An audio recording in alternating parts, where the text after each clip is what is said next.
ಚುರುಕಿನ ಯುವಕರಾಗಿದ್ದ ಗೌರವಾನ್ವಿತ ಶ್ರೀ ಡಿ.ಕೆ. ಶಿವಕುಮಾರ್ ಅವರು 1990ರ ದಶಕದಲ್ಲಿ ನಮ್ಮ ಗುರೂಜಿಯವರನ್ನ ಮೊದಲ ಬಾರಿಗೆ ಭೇಟಿಯಾದರು.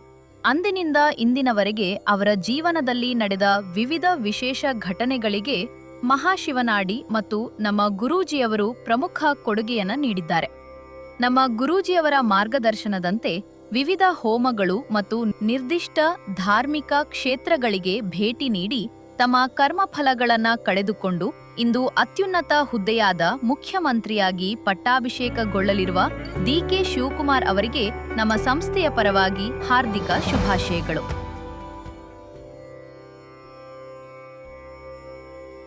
ನಮಸ್ಕಾರ. ಕರ್ನಾಟಕದ ಜನತೆಯಾದ ನೀವು ಅತ್ಯಂತ ಕುತೂಹಲದಿಂದ ಕಾಯುತ್ತಿದ್ದ 2023ರಲ್ಲಿ ಕಾಂಗ್ರೆಸ್ ಸರ್ಕಾರ ರಚಿಸಲಿದೆ ಎಂಬುದನ್ನು ನಾವು ನಮ್ಮ ನಾಡಿಯಿಂದ ನೋಡಿದ್ದೆವು. ಅದು ಅತ್ಯಂತ ನಿಖರ ಹಾಗೂ ಸರಿಯಾಗಿತ್ತು.